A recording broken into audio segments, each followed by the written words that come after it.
Have you ever heard about a train robbery? Of course you have. It's like a staple in action movies. The bad guys will be on a train transporting something they just stole or something they were trying to hide. And out of nowhere, the good guy jumps in through the window and saves the day. Yeah, that or something equally ridiculous always happens in the movies. But did you know that these train robberies are actually real? Don't take my word for it. Let me show you this clip. What you're watching is not from a movie. This is what went down on August 30th, 2016. The location, the Chennai-Salem Express in India. And if you're wondering why the train is moving like this, well, it's because the robbers made a hole in the roof while it was moving. So here's what happened. The Chennai-Salem Express was carrying a huge sum of money, around 57.8 million rupees, to be precise. That's equal to around 840,000 US dollars. The money was being transported from the Indian Overseas Bank in Chennai to the Reserve Bank of India in Salem. Now, I don't know about you, but that sounds like a pretty boring trip. Who would want to rob a bank deposit on a train that's going from one bank to another? Turns out these robbers did. What makes this story even weirder is how they pulled off the heist. The train had two special compartments, one at the front and one at the back. Both were designed to keep the money safe, with thick steel doors, CCTV cameras, and even security guards. The plan was for the guards to stay in the front compartment, while the rest of the staff slept in the back. Obviously, that didn't stop these guys. You see, before the train left Chennai, someone had already drilled a hole into the roof of the rear compartment. The only problem was the person manning the drill had no way of knowing when exactly it was safe to make the hole. You can't really drill a hole into a moving train without risking your life.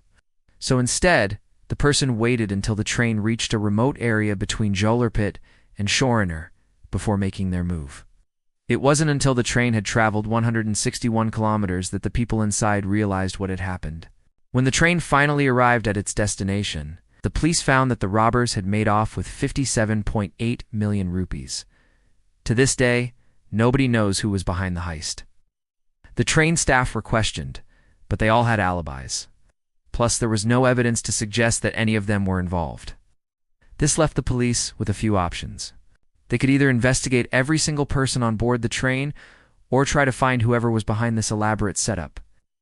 Considering there were over 100 people on that train, the second option seemed more plausible.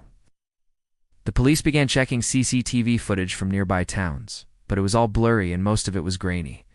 This meant that whatever evidence they had to work with what they had. After interviewing the train staff, the police came to the conclusion that one of the security guards must have been involved. Here's what they think happened. Someone on the ground signaled to the guard using a red laser. The guard then opened the back door and let the robbers in. Once inside, they tied up the other guards and took all of the money. After that, they made their way to the roof, where a pre-placed ladder was waiting for them. Using it, they climbed onto the roof and escaped. The entire robbery probably took less than 5 minutes, which is impressive considering the level of coordination required. The police never recovered the stolen money or caught the robbers.